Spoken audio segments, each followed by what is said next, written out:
Still I mean Congress వదిలినాడు ఏదైతుందో naturally అన్ని మారాల్సి వస్తుంది. దానికి ఆలోచన ఏముంటుంది, భిన్నాభిప్రాయం ఉంటుంది.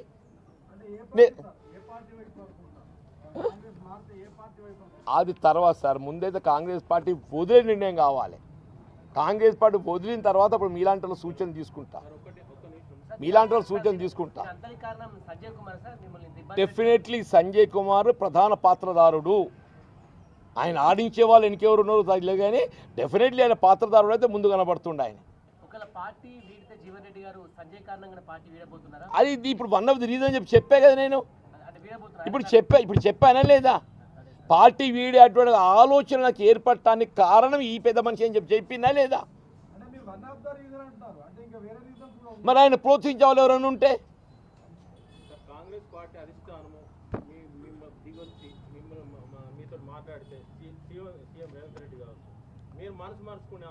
ఇప్పుడు ఒకటే ఈ సమస్యకు పరిష్కారం ఉందని మీరు భావిస్తున్నారా? రేవంత్ రెడ్డి గారు కానివ్వండి, ఎవరే కానివ్వండి, ఏదైతుందో ఇవాళ జగిత్యాల ఉత్పన్నమైన సమస్యకు పరిష్కారం కావాలి. ఈ సమస్యకు పరిష్కారం మీరు సూచన చేయగలుగుతారా? చెప్పండి అంటున్నాను. చేయగలుగుతావు నువ్వు? నాకైతే పరిష్కారం కనబట్టం లేదు. నా పరిష్కారం కనబట్టం లేదు కాబట్టి వీడేటువంటి ఒక ఆలోచన తెర మీదకి వచ్చింది.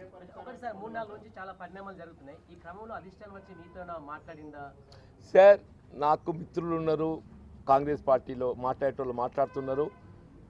నా స్పందన నేను చెప్తున్నా, వాళ్ళ ఆలోచన వాళ్ళు చెప్తున్నారు. క్యాడర్ల సలహాలు సూచనలు నేను పరిగణలోకి తీసుకుంటున్నా. క్యాడర్ ఆలోచన సూచనలు పరిగణలోకి తీసుకుంటున్నా.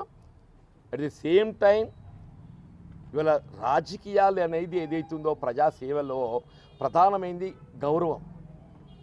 ఆ గౌరవమే నేను పొందలేనప్పుడు ఏదైతుందో ఆ గౌరవం అనేది ప్రధానం కదా ఇవాళ ప్రజాసేవలో. ఆ గౌరవం పొందలేనప్పుడు ఏదైతుందో వీళ్ళ అభిమానాన్ని చంపుకొని కొనసాగడం సాధ్యమేనా?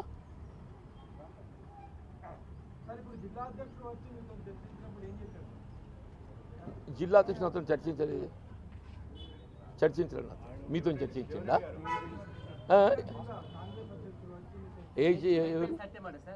సత్యంగా as a legislator he came to me.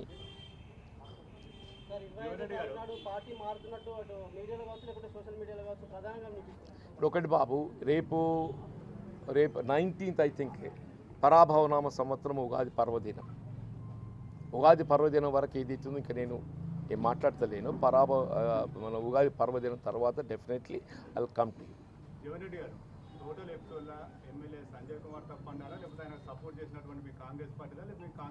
Definitely Congress party అధిష్టానాన్ని కూడా బాధ్యత. కాంగ్రెస్ పార్టీ అధిష్టానాన్ని కూడా బాధ్యత అంటున్నా నేను. ఏంటిది? నేనేమనలేదు మీతో, ఎక్కువ అన్నాను ఇప్పుడు. ఏమనలేదు నేను. కాదు బాబా, నేనంటే ఏ సందర్భంగా నేను నాకు ఎక్కువ తెలుసు ఆయన కంటే అనలేదు నేను. ఏమన్నా దీని గురించి నేను అనలేదు ఆ మాట. మీరు please repeat.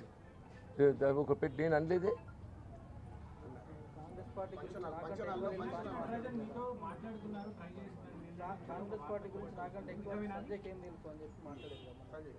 Definitely Congress party 4 దశాబ్దాల అనుబంధం నాకు కాబట్టి నాకంటే ఎక్కువ ఆయనకి ఎరకాని అనుకోమంటావా? చెప్పండి. ఏదంటే ఇప్పుడు 6 కొన్ని అమలు చేయగలిగింటే ఇంకా కొన్ని చేయవలసినవి మిగిలి ఉన్నాయి. ఇప్పుడు ఉదాహరణకి ఏదైతుందో ఉచిత రవాణా అమలు చేయగలిగింది, ఉచిత విద్యుత్ అమలు చేయగలిగింది, రేషన్ కార్డులు అమలు చేయగలిగింది, సన్న బియ్యం అమలు చేయగలిగింది. కొన్ని చేయలేకపోయింది. చేయవలసిన సమయం మిగిలి ఉన్నది. ఇంకా ప్రజల్లో ఏదైతుందో ఇవాళ ఎవరేమే కానీ ఏదైతుందో కొత్తగా ప్రభుత్వం ఏర్పడటంతో మాకు అన్ని వెంటనే లభిస్తాయని చెప్పని ఆశిస్తాం. జాప్యం కావడంతో కొంత అసంతృప్తి పేర్కొంటుంది. ఇవాళ 500 రూపాయలు గ్యాస్ ఇస్తామని చెప్పాను అన్నమే. 500 రూపాయలు గ్యాస్ ఇస్తామని చెప్పి అనేది ఆ రీఎంబర్స్మెంట్ కూడా జాప్యం అవుతుంది. రీఎంబర్స్మెంట్లో జాప్యం కావడంతోని కొంత అసంతృప్తి పేర్కొంటుంది. అదే అంటుంది దేర్ ఆర్ ఇవాళ రైతు భరోసా ఉన్నది, నిధుల విడుదల లోపల జాప్యం అవుతున్నది. నిధుల విడుదల లోపల జాప్యం అయ్యే వరకు ఏదైతుందో అసంతృప్తి పేర్కొంటుంది. ఇవాళ కొత్త పెన్షన్స్ ఉంటాయి బాబు. ఇప్పుడు ఒకటి పెన్షన్ పెంపు అనేది ఒక అంశం. పెంపు కంటే ముఖ్యం ఏదైతుందో అర్హతకు అనుగుణంగా కొత్త పెన్షన్ కల్పించాలి. రాజశేఖర రెడ్డి గారు ముఖ్యమంత్రి ఉండగా ఏం జరుగుతుండే అని చెప్పంటే అర్హతకు అనుగుణంగా మీకు ఓల్డ్ ఏజ్ కానీ వీడో కానీ అప్పుడు బీడీ లేకుండే mostly these two and disabled pension as and when eligible మీకు కనబడితే విత్ ఇన్ నో టైం ఏదైతుందో 1 month వల్ల మంజూరు వస్తుండే.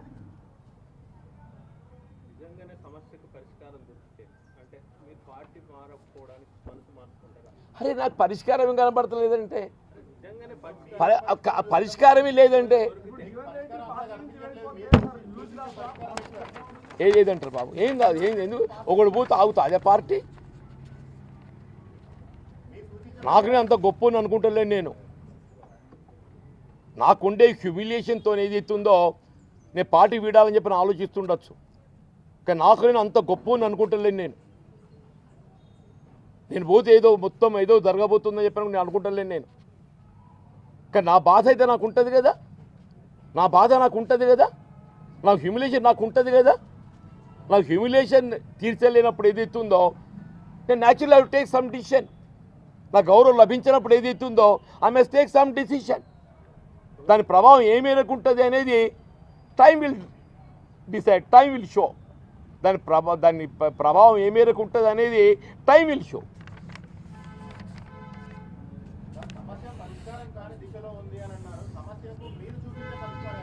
నాకే కనబడతలేదా అంటే నాకే పరిష్కారం కనబడదు. ఇప్పుడు మీతో ఏమన్నా నేను అరే పరిష్కారం లేదా అంటే నువ్వు చెప్పేముందో ఈ ఉన్న 10 మందిని వెళ్ళగొట్టాలి ఇడికెళ్ళి. ఇప్పుడు ఎవరైతే పార్టీ ఫిరాయించిండ్రు అనేటువంటి ఒక ఆరోపణ ఎదుర్కొంటున్న 10 మంది ఎమ్మెల్యేలు ఉన్నారు కదా, వాళ్ళని కాంగ్రెస్ పార్టీకి దూరం చేయాలి. అంతే కదా మరి. అప్పుడే కాంగ్రెస్ పార్టీ ఏదైతుందో బలోపేతమైంది. ఇవాళ ఈ పార్టీ ఫిరాయింపు ఎదుర్కొంటున్నటువంటి ఒక 10 మంది ఎమ్మెల్యేలు ఉన్నారు కదా, ఆ 10 మంది ఎమ్మెల్యేలను అభివృద్ధి కొరకు ముఖ్యమంత్రి గారితో కలిసి పనిచేయమనండి. అభివృద్ధి కొరకు ముఖ్యమంత్రి గారితో కలిసి పనిచేయమని చెప్పండి వాళ్ళను.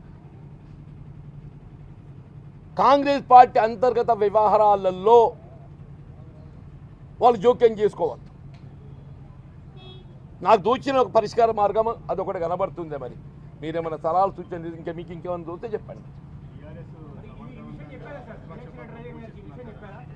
నాది నాకే ఇంక నేను అప్లై చేయలేకపోతే నువ్వు కాదు అసెంబ్లీ ఏం నడుతుంది గమనించలేదు. నిన్న జుల్లే చాలుతుంది, నేను నిన్న జుల్లే చాలా జుల్లే.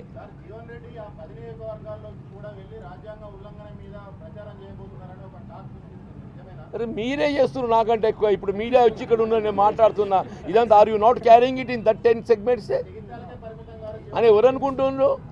నేను ఎన్నడూ జగిత్యాల పరిమితం లేను. నేను కౌన్సిల్ కాదు బాబు, కాదు బాబు, నేను యాజ్ ఏ కౌన్సిల్ మెంబర్ నేను 42 నియోజకవర్గాల ప్రాతినిధ్యం వహించింది.